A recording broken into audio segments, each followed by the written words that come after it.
Hi guys, it's me, Trudy Lee. How's everybody doing? I'm doing pretty good here. It's going to be a rainy week. Today is Sunday, June 23rd. It rained yesterday, rained this morning. It's supposed to rain the rest of the week, so it's getting moldy here and humid, and it's affecting my throat a little, so I might have to take a drink here and there. I wanted to try to get some information for you guys and for myself because you guys know my husband is Iranian. He was born in Iran and came to this country, I think, in like 1975. So he has never lived under this regime. When he left Iran, it was an open society, nobody covered or anything. It wasn't Islamically ruled, even though it was a Muslim country.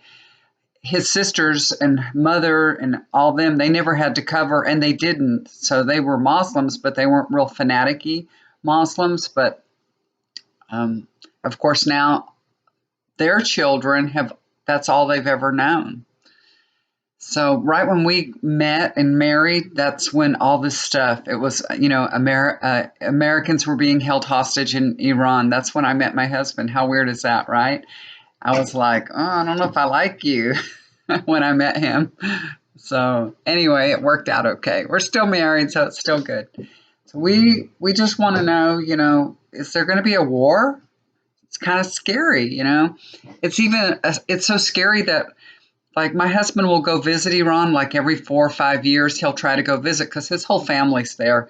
He has, a couple of cousins here or there here in the United States, but nobody really, immediate, not a brother or sister or anything like that. And his parents have already passed. So he goes every 4 or 5 years to visit. And I think he's getting right up to the 5-year mark. And he was kind of wanting to go visit again. I've only been once myself, and I haven't gone back.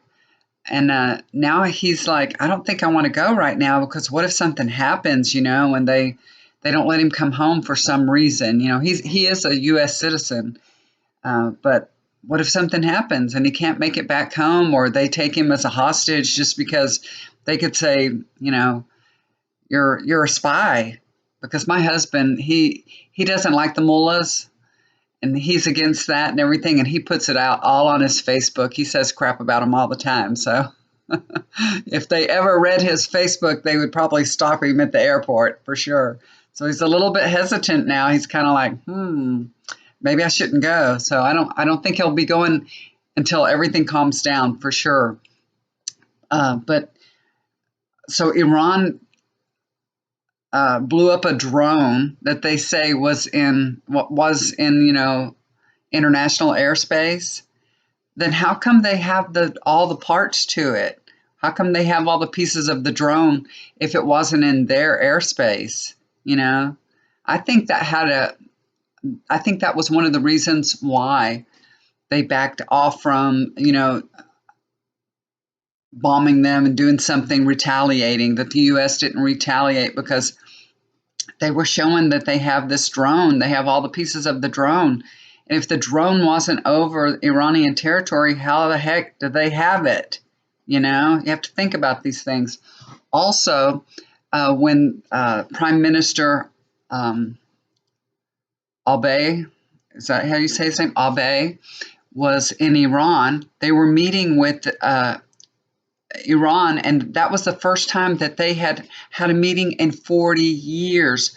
They have a long history of buying oil and everything Japan does from Iran, but for them to actually go and meet, this was the first time in 40 years. So it was a really important meeting for Iran. And I have to say, I think, I hate to say this about, United States, but I think they meddled. They didn't want to see that, them come together. And why would Iran blow up a Japanese tanker while the Prime Minister of Japan is in Iran? Does that make sense? It doesn't make sense to me.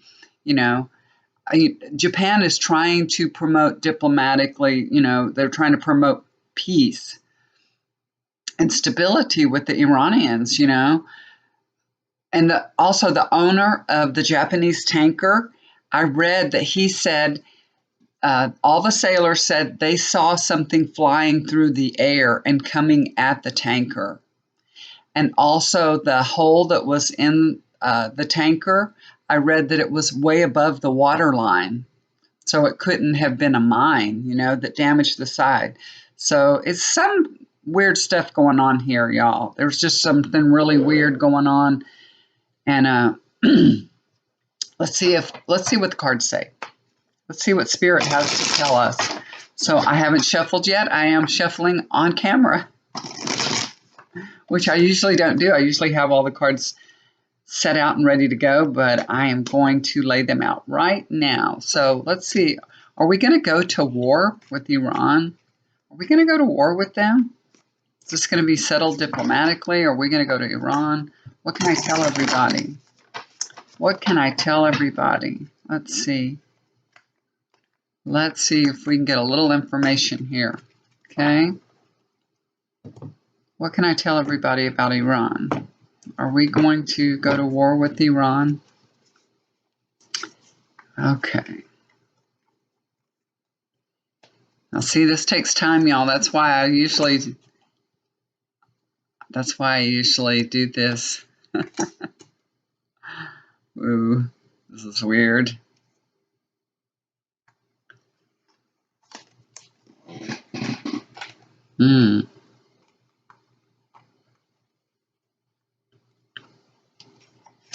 All right, let's see what we got here.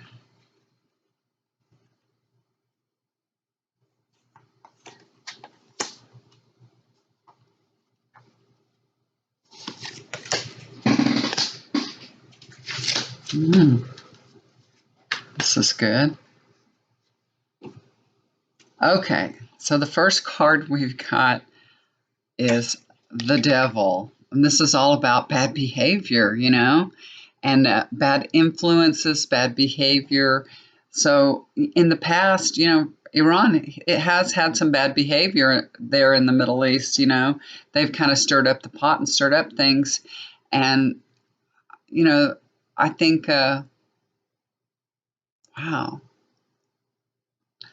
They've just had some, patterns of destructive behavior. There's a lot of corruption there, and, there could be a little bit of ignorance going on. They're trying to really keep their society down. They're really trying to control their society. So this is Iran, and, they actually have had really bad behavior. They have. So that's probably the mullahs, I would say. Okay, so crossing over that is, this is a good card, though. It's the Ten of Pentacles. So this is about, their challenge is to bring prosperity to Iran. That's what needs to happen. They need, with all these sanctions and all these things against them, they really, really have the challenge and the obstacle to bring prosperity to Iran so that families can be happy, so families can live. That is who's suffering. The families are suffering. They really are. Of course, it's just like any place else. The rich are rich and nothing affects them, and they just get richer, especially in bad situations. The rich get richer. But the people that are caught in the middle, the lower end people and the lower middle class people, they're the ones that are getting really, really hurt. They're the ones that are paying the price. So that their challenge in Iran, and that's what they're trying to do. They're trying to, get rid of all these sanctions and be more prosperous for their community, for their country, and for the people there. I'm assuming that that's important to the government of Iran, that their citizens are happy, comfortable, and prosperous. So I think that's what their challenge is. Their challenge is to overcome these sanctions and make Iran prosperous for all. Okay? All right, so this is overlooking the situation. This is the nostalgia card. So they really want to return Iran to a time where it was prosperous, where you know, everybody was happy, everybody was, had a job. Right now in Iran, people are so educated. You guys would not believe it's so important for Iranian people to get an education, and they all do. They get educated. They have master's degrees, PhDs. Everybody has a degree. You're just looked down upon if you don't go to school. And so people go to school there. I'm telling you, they are very educated, but they're not getting paid for, their education. They can go get a degree and still not find a job, and this is the problem. There's not enough job and works. The country's not functioning. It's not working correctly. They need industries to come and do business with them. So they really need to do business with the outside world to bring forth new opportunities and jobs to Iran. So to return it to a more stable, comfortable time for everybody. That's what we're seeing. And this is, this is Iran is working hard to overcome all these challenges. I don't feel like, I don't see here anything that shows me that they want to go to war with us. I don't believe they do. I believe they're working hard to, solve this problem without, military action, put it that way.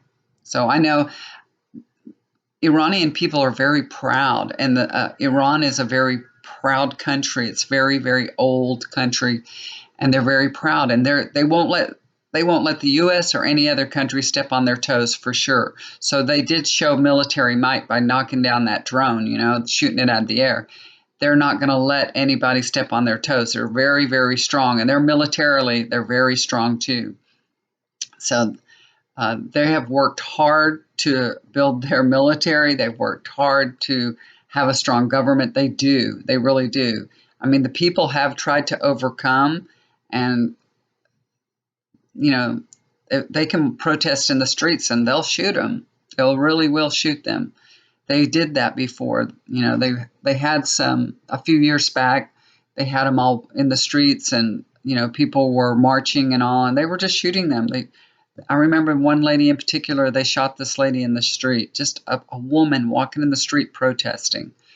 So anyway, they've worked really, really hard. The people are working hard also to make a life for themselves in Iran. They're really working hard. Like I said, they go to school and everything. They learn all kinds of trades.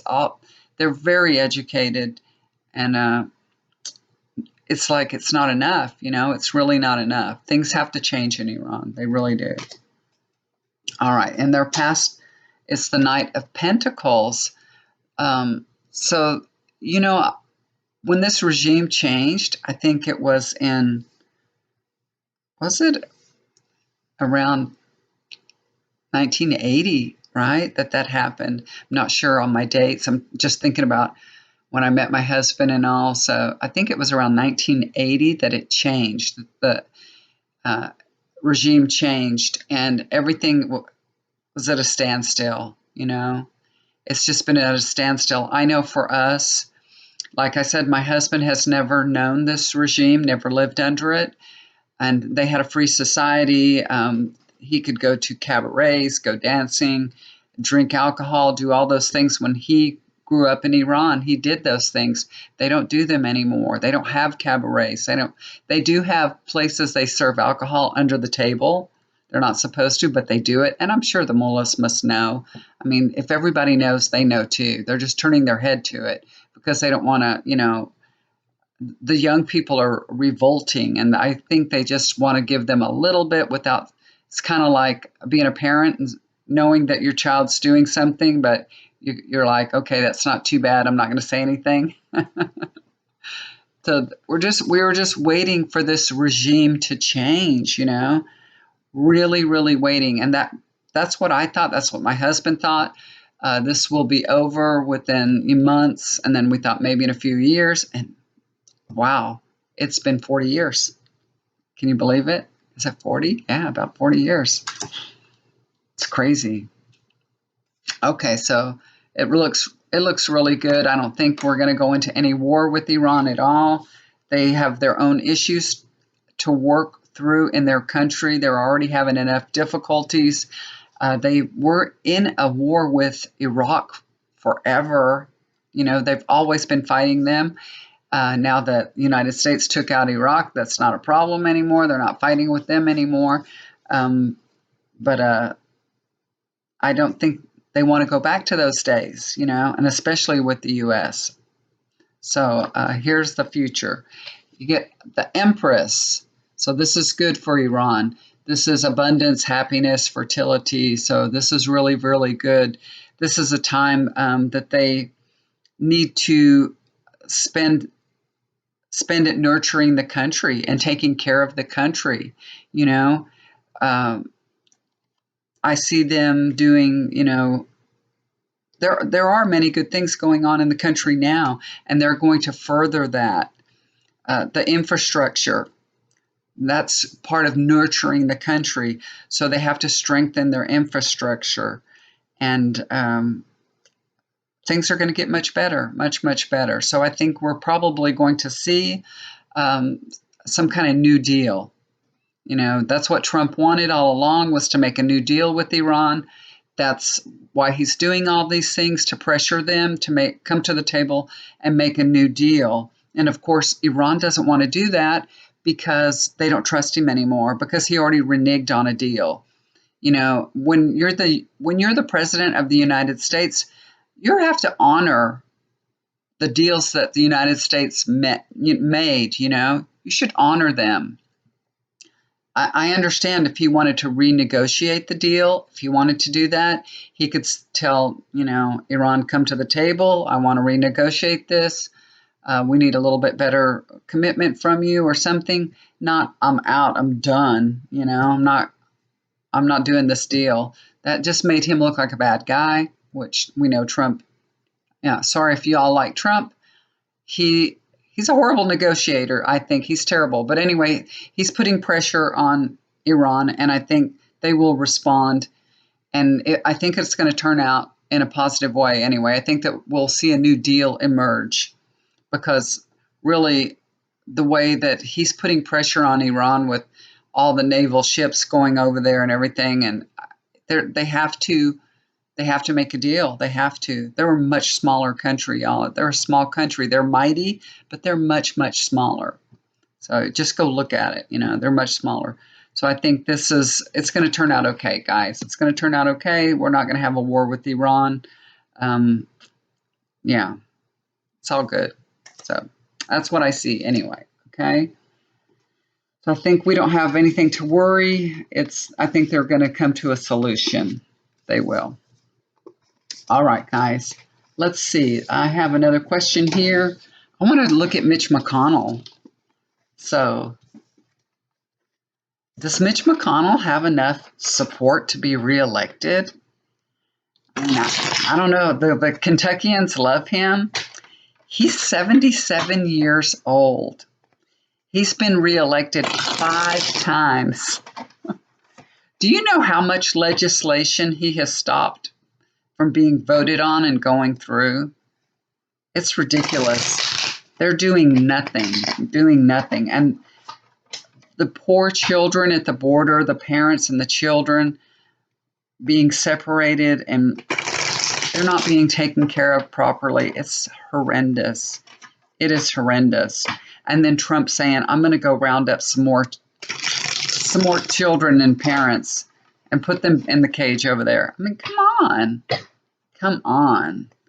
Right now, they don't have enough room for the detainees that they're holding now. There's such overcrowding.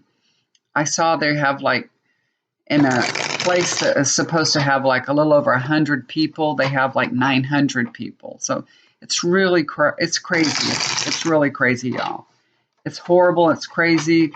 And they're not making any progress. They're not doing anything different. It's terrible. Now, I know we are at a crisis because all these people are coming, to our borders. Excuse me. But they're asking for help. They want help. They need help. They're not coming here because it was fun to walk for 2 months to get to the U.S. border. They're coming here because they're desperate. They're desperate souls. So sad. They just want help, y'all. That's it. They just want help. And what do? Take their kids away and put them in a cage. So sad. So sad. Okay, so does he stand a chance to get reelected? Does Kentucky really want him again? Do they? I don't. I don't want him. Not up to me, but I don't want him. Let's see. Let me see what I can get here.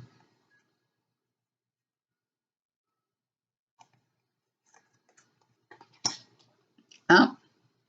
I like that. I like it. Mm-hmm.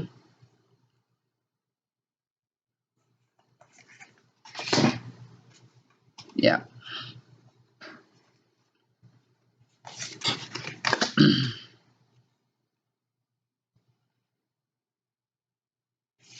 It's funny. I hate to be nasty, but we were talking about Mitch McConnell last night. I was at a party last night, and we were talking about him, and everybody refers to him as the turtle. He looks like a turtle. It's crazy. All right, so here we go. Mitch McConnell. Look, I don't think so. The first card that he gets is the Six of Swords. Nah, I think he's going to go. He's leaving. This is leaving behind, so he's going to be going. That's the first card that he gets. So this is his situation. Moving on. So this is good. I like this. I like seeing this. This makes me happy.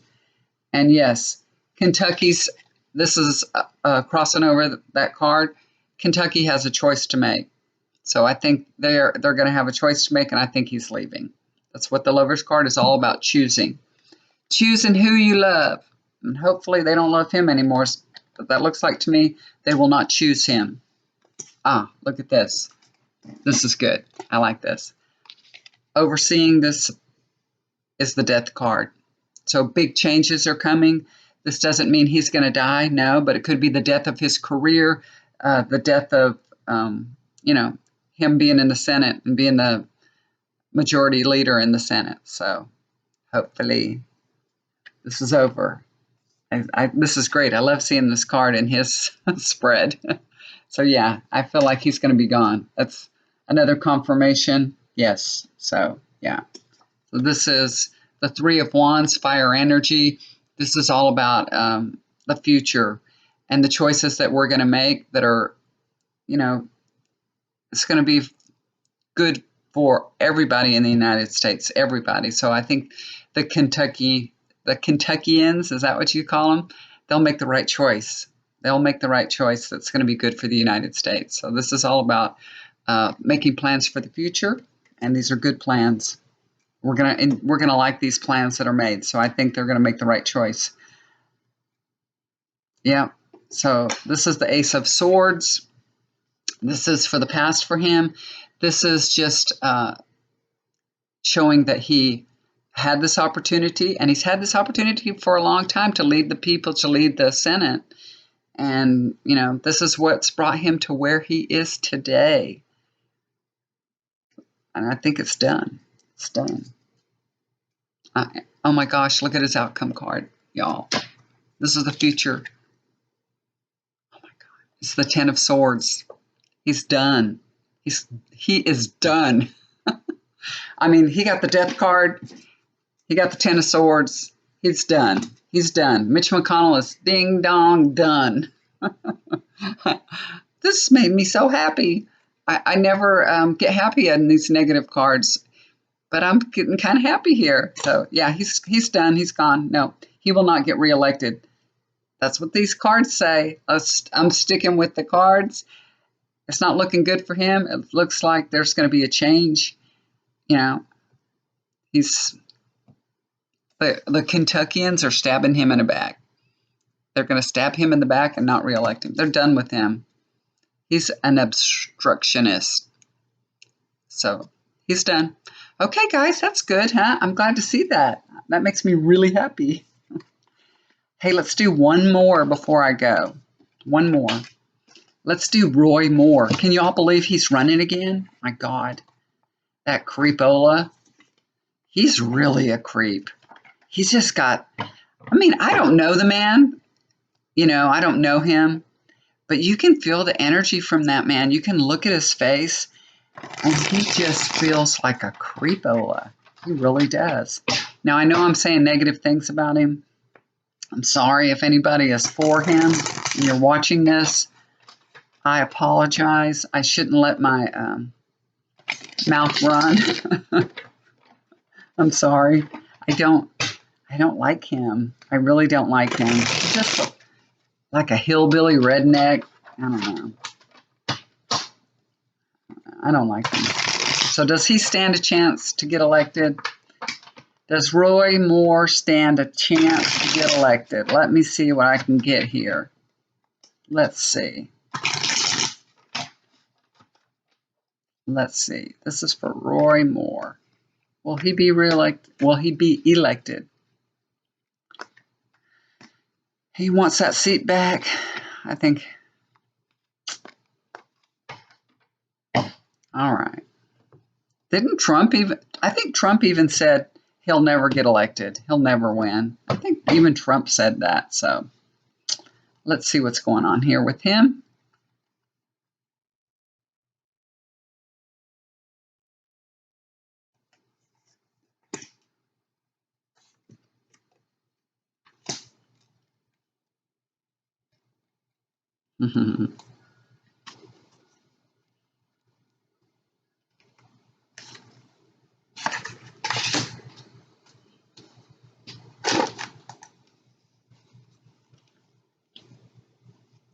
Well, I don't know if I'll get a complete answer. This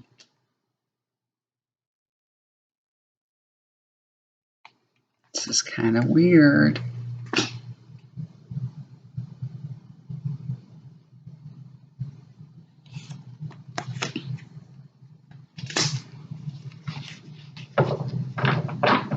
So it doesn't look like I'll get a complete answer on this.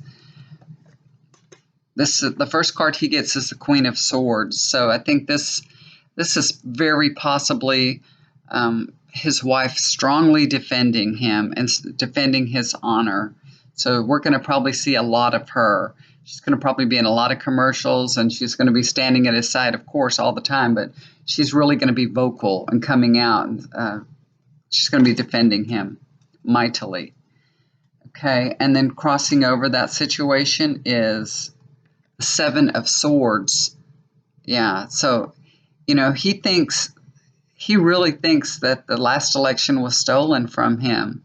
You know, he really does. That's what he thinks. He thinks he was wronged and it was stolen from him and the people really want him. That's why he's running again, because he thinks they really wanted him and it was stolen. So he wants to get back what's his. That's what he thinks, you know. He's crazy. And it's going to be a fight. It's going to be a big fight. This is the Five of Swords. It's going to get dirty. It's going to be a nasty old fight. Yeah. That's how they do. It's going to be a dirty fight, y'all. It really is. And then the Foundation, we get the Lovers. So it's weird because this Lovers is upside down. So this is kind of weird. So there's really not much choice here. So I don't know what that really means. But if you there's not a lot of choice here. So is there nobody else going to run? Hopefully there's somebody running against him. I mean, of course there's a Democrat, but he's the only guy. He's the only Republican that's challenging. Is that so?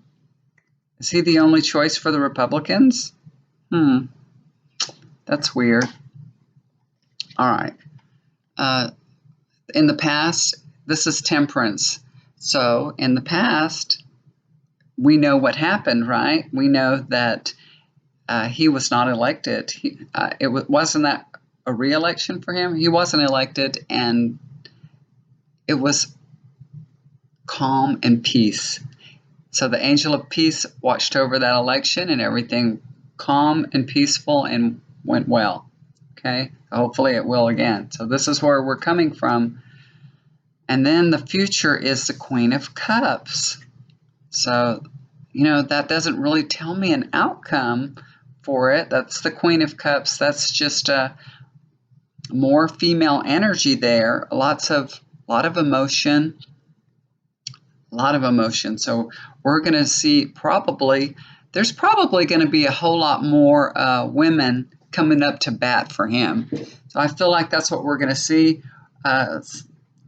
We're gonna see more women coming up, and they could even be saying things against him.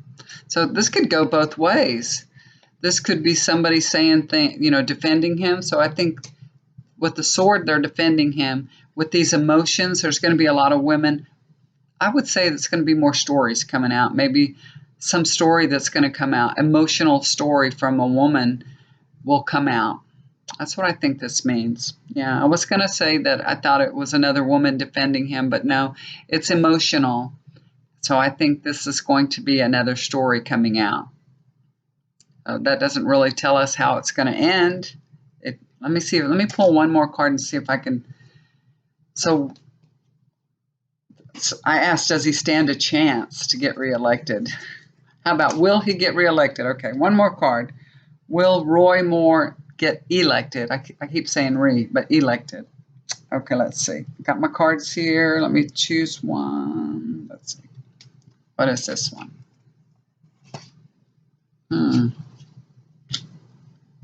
Wow.